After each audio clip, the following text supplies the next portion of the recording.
Awesome. All right. Well, if you have your Bibles, we're going to be in Matthew chapter 5. And if you don't have a Bible, there's a few back there on the table. If you didn't bring one, you can borrow that one. If you don't have one, you can keep one of those. All right, and you can keep one of those. But Matthew chapter 5. Before we get started, so next week we're gonna just spend this week in Matthew, and then we're gonna take about 3 weeks to talk about reaching our community. And so that's what's going to happen over the next 3 weeks, and then we'll dive right back into Matthew. But in Matthew chapter 5, verse 27, he begins like this. You have heard that it was said, you shall not commit adultery. So remember what Jesus has been doing in this. So we're in the Sermon on the Mount, right? If you haven't been with us, we've been slowly walking through the book of Matthew, right? And so and what he has done in this section of the Sermon on the Mount is he has been taking some of the Old Testament laws, the Ten Commandments, right? And he's kind of raising the bar for us. And because really, if you think about it, the Ten Commandments, not that high of a bar. It's like, don't murder, don't steal, don't lie, right? It's like, we should be able to do that, right? I mean, we fail here and there, but he is actually, so he's raising the bar for us. And before it was don't murder, right? Pastor Robin did the anger section that Jesus was talking about. It was like, don't murder, and then Jesus was like, how about just don't get angry at people? Don't hate people, right? He's like, if you can tackle the heart issue, then you don't necessarily have to worry about the physical issue, right? If you're kind of getting at the root of the problem. And so he says this, it says, you have heard that it was said, you shall not commit adultery, but I say to you, and let's just hold off there for a second, because this is a unique way to talk when you're talking about Jewish law in the Old Testament. Remember, Matthew is primarily speaking to a Jewish audience, right? And so what happens in the Old Testament when someone's talking about God, let me see if you can finish this sentence. They say, thus saith the Lord. That's the way that all of the teachers, all of the prophets, that's how they spoke about God. And so, but Jesus says, you've heard it said, but I say, which is talking to a bunch of Jewish folks. That's a wild way to talk about the law. Like it's like, and so there's in the book of John. John is generally the author, the gospel author that talks about the deity of Jesus, that compares him to God. But as we slowly have been walking through Matthew, there's just these little hints that at minimum, Matthew is raising Jesus far above any teacher, far above any prophet. Maybe not necessarily to deity in this case, but you can kind of see how he is unique and special in the eyes of Matthew. And I think if he were to go as far with some of the Jewish people, they might not have been ready for that message quite yet with Matthew. But we see it in John. But so he says this. But I say to you that everyone who looks at a woman with lust has already committed adultery with her in his heart. There's a theologian who I've really began to really love, Dale Bruner, and he says this, and I just really thought the way he said it very succinctly really said it well. He says this, for it is not just a look at another person that is condemned. It is sustained, willful looking. All looking has a purpose, and the looking that Jesus condemns here specifically is lustful looking, staring with the intent to possess or at least to burn. The other person is no longer really a unique human being. She or he is now simply kindling, tinder, a thing, a way for one to enjoy oneself, to express oneself, to feel one's power. Right? And so it's this idea that so it's not just like, oh, I looked, and I looked away, and I kept going. It's this like, you're actually turning someone into your own pleasure, right? And so it's devaluing someone, right? It's like you're trying to make them yours. And so Jesus, right, he does the same thing he did before. He said, you have heard, right? It's like he's really raising the bar on this. You would probably never do this. You want to show this famous picture here? Anyone seen this before? Yeah. Listen, moron, all right? Right? We wouldn't do that, all right? We wouldn't do that. But the meme, what it was there's another one right after it. What they would do, right, is they would put like pictures, like little words in place, and so like kind of make it a joke. But there's something about, we don't do that maybe physically because we're not that stupid, but we still do it internally at times. And we'll get into a little bit of imagination here in a second, but Proverbs, Solomon says this very well, and I really love this passage. Proverbs 4, verse 23. Keep your heart with all vigilance, for from it flows the springs of life. Put away from your crooked speech and put devious talk far from you. Let your eyes look directly forward and gaze be straight before you. Keep straight the path of your feet, and all your ways will be sure. And it's like, listen, I wish I could stress enough the importance in our relationships. Your imagination matters. Your imagination matters. Are you with me? There was a time in my life that I was not in control of my imagination. I was like, it's not a big deal, right? Because my imagination doesn't hurt anybody. What I think about in my own head has no effect on you. It's not going to hurt you. It's not going to hurt. But what I did not realize was that it was actually hurting me. You can kind of look at it another way. If you spend your days hearing over and over, especially this time of year, your presidential party continually just tearing down the other one, if you just consistently listen to that over and over and over again, you're actually making like brain tracks that will force you'll start to think that way. No matter what. I thought there'd be a crazy challenge, and I don't know if anyone would actually do it. It was like whatever group that you like, if you spent the next month only listening to the other side. You probably won't do it. I had to do it by accident when I was on vacation. We had 4 channels, and none of them were the one I liked, right? Because mine's on the internet. It's just like and so I had to listen to all and it's like, yeah, I get why sometimes we get so enamored with these things, but it's constantly going through our head. It's creating something, and that's the same way your imagination works. It's working the same way.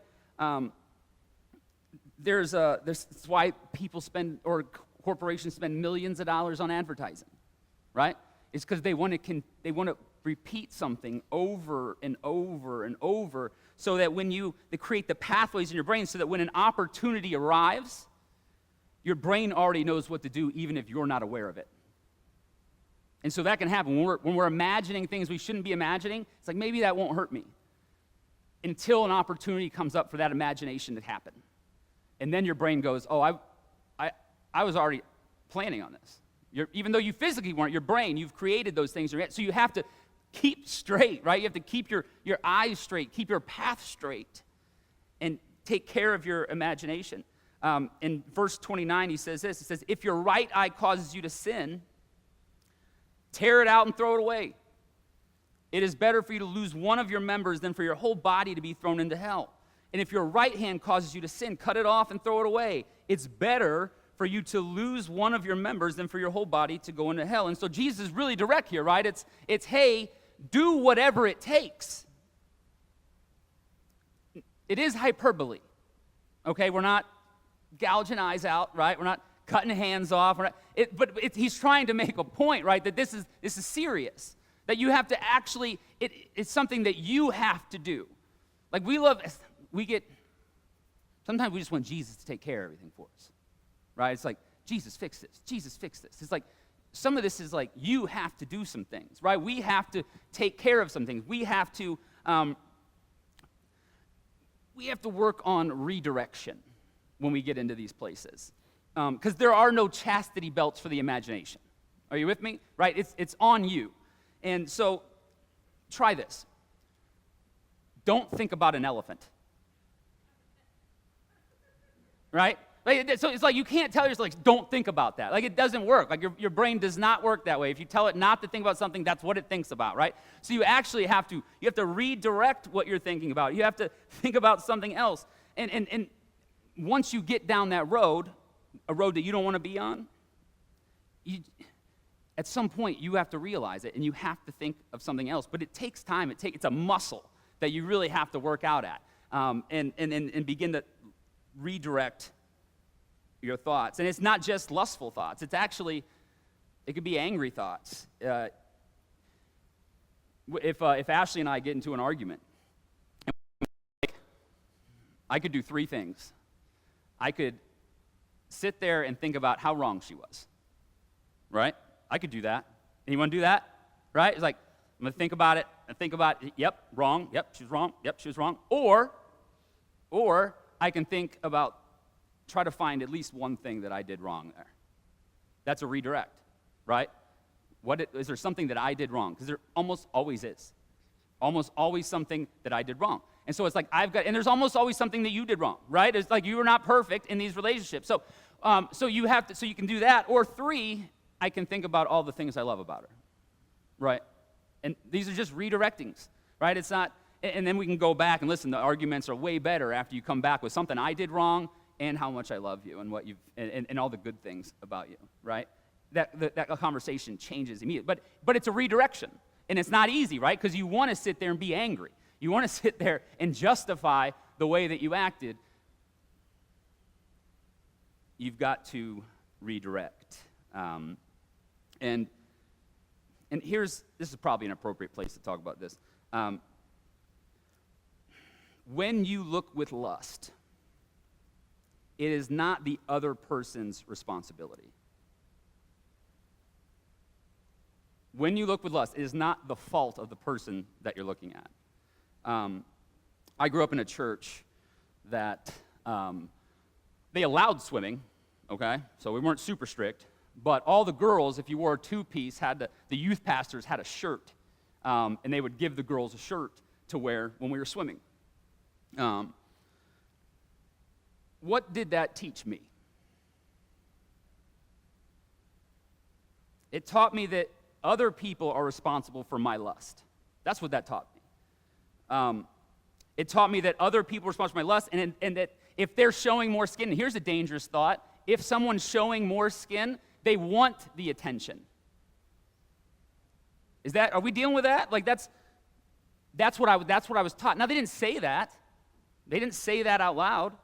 But that was the way that it was their responsibility to help the boys in youth group not lust. Instead of teaching them to guard their hearts, to guard their eyes, to walk straight, to keep their head straight, right? Now, the other side of it. I did not let my girls wear two pieces till they were older. But it had nothing to do with trying to protect the other boys at a pool.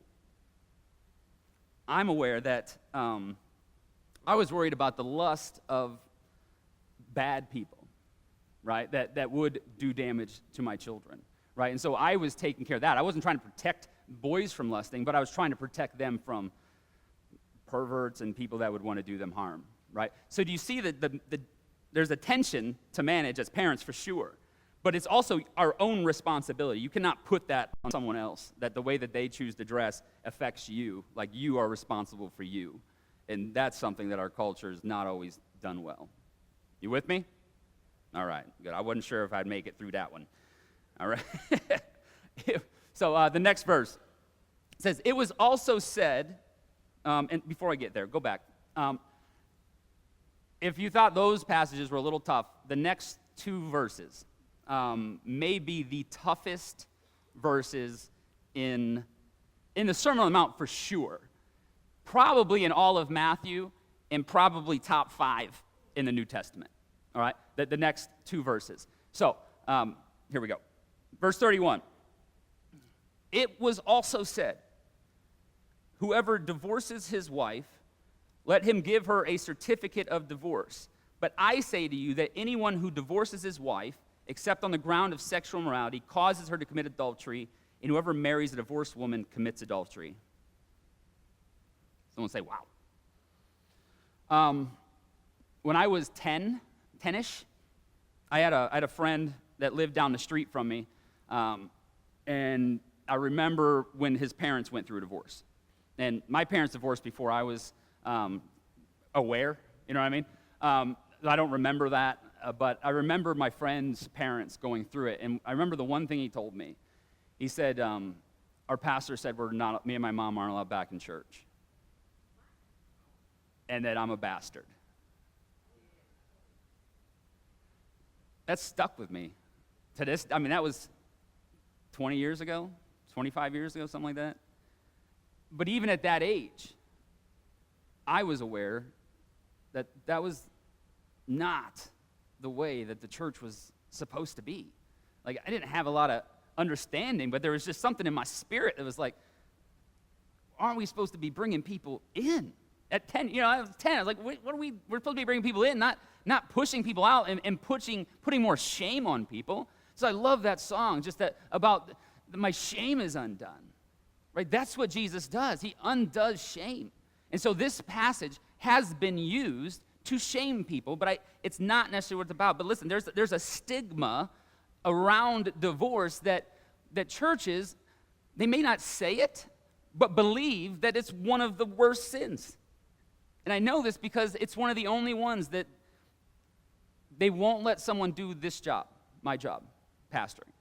I know I got a friend that for 15 or 20 years was not allowed to do the one thing that he felt called to do because his wife left him, right? And so but that's, you understand the stigma that the churches have been causing shame, causing pain.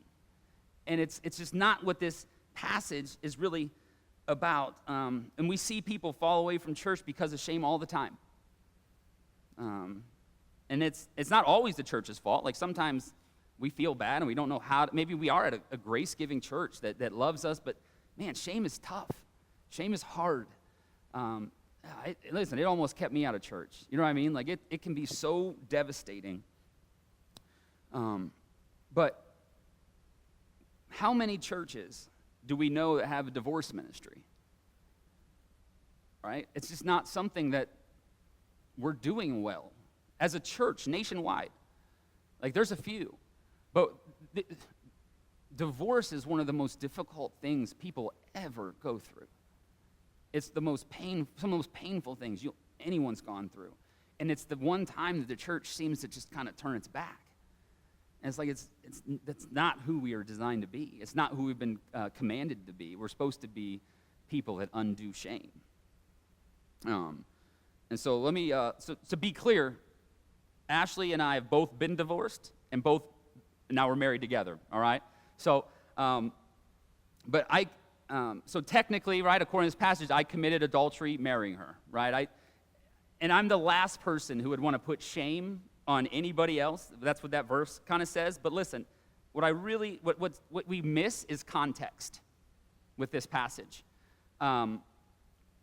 There's actually, when Jesus was saying this, there's actually a cultural debate that was happening. The guys' names were, I wrote them down, Hillel and Shammai, right? Hillel and Shammai were Jewish teachers or leaders, rabbis in the community. And so you kind of had, and they actually disagreed on a lot of things. And so you kind of had, basically denominations for all purposes, right?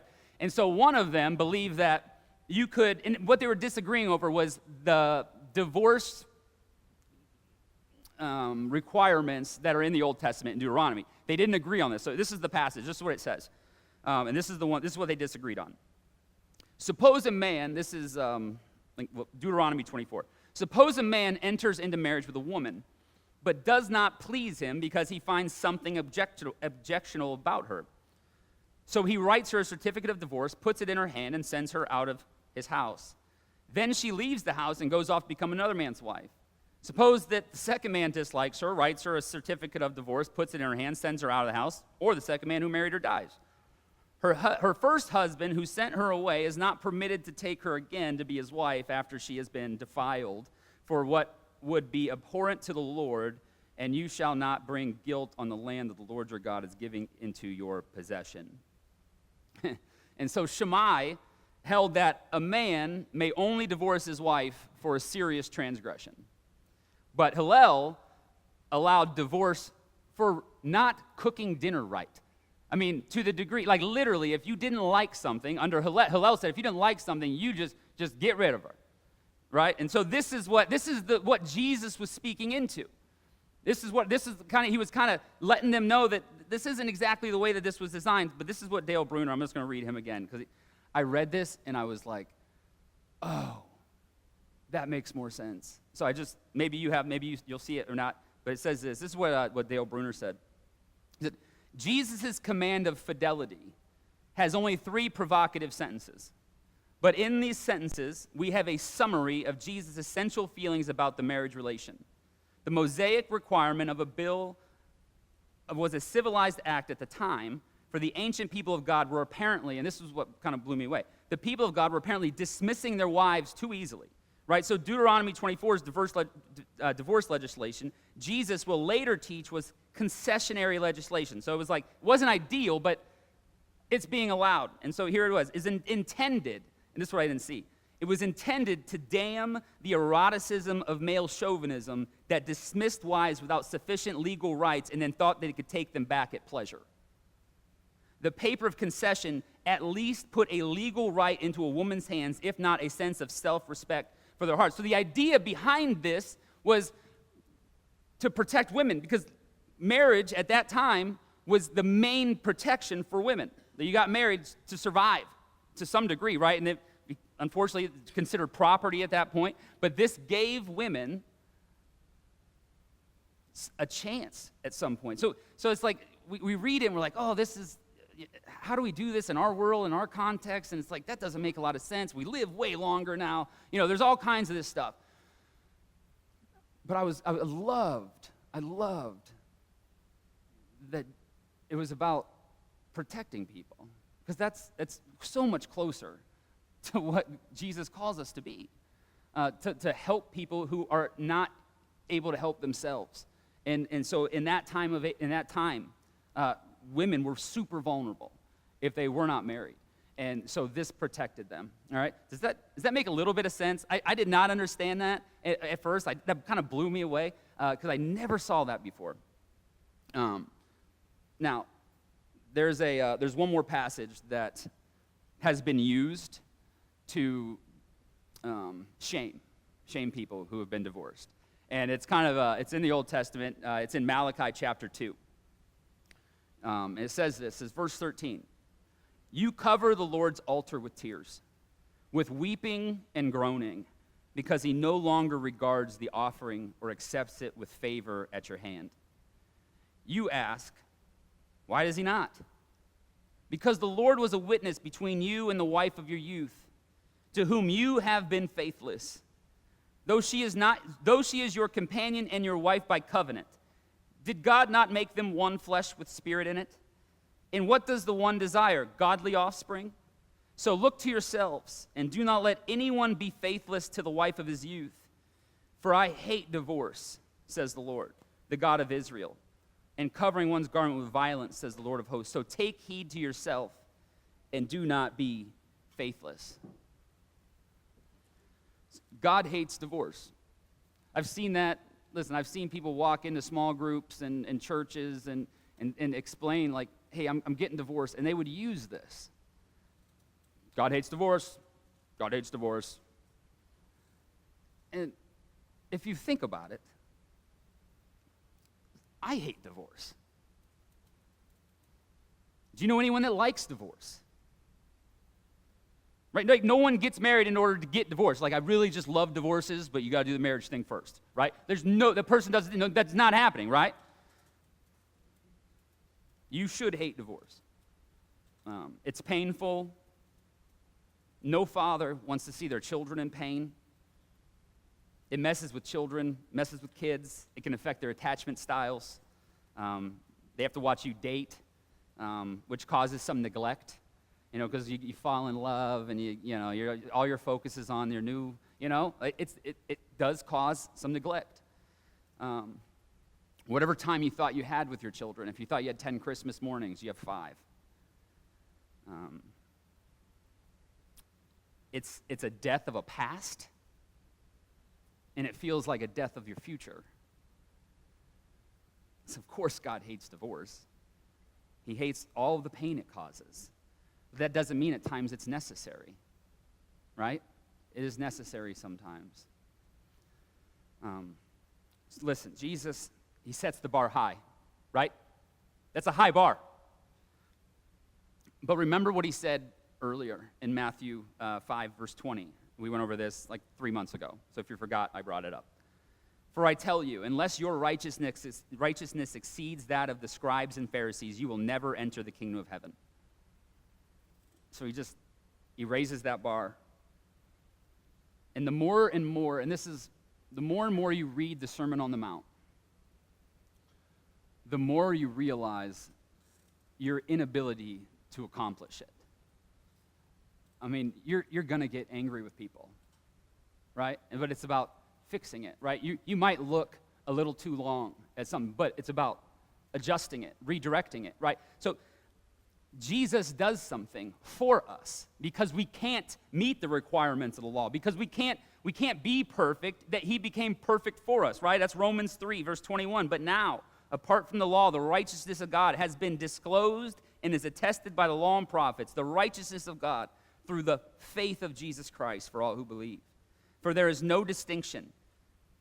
There is no distinction, since all have sinned and fall short of the glory of God. Right? You're not going to do it perfect. You're going to fall short. They are now justified. Someone say, I'm justified. Feels good, doesn't it? They are now justified by his grace as a gift. You couldn't earn it. It's a gift. Through the redemption that is in Christ Jesus, whom God put forward as a sacrifice of atonement by his blood, effective through faith. That's the gospel. That's what we're here to celebrate. That's what communion is about. That's what the Lord's Supper is. It's a remembering of the sacrifice that made us justified. That made us so that when we do fall, when we do screw up, when we can't meet the standards that Jesus lays, we can't get over that bar. Jesus said, I justified you because you couldn't justify yourself. And so in Mark 14, verse 22, it says, while they were eating, he took a loaf of bread, and after blessing it, he broke it, gave it to them, and said, take, this is my body. And then he took a cup, and after giving thanks, he gave it to them, and all of them drank from it. He said to them, this is my blood of the covenant, which is poured out for many. Truly I tell you, I will never drink of the fruit of the vine until the day when I drink it new in the kingdom of God. Our table is open to everyone. If you're a guest today, if you're from another church, another denomination, you're welcome at this table. Your sexuality doesn't keep you from this table. Who you love doesn't. Who you vote for doesn't. But at the same time, don't feel pressured. There's times that I've passed when I needed to, but you are all welcome at this table. And so I'm going to pray, and then if everyone comes down this way, take your time. You can make a line wherever you want. You can come through, and then you can go back to you can take communion by yourself or with your family, and then go back to your seat, and we'll close the service out. Okay, well, let me pray.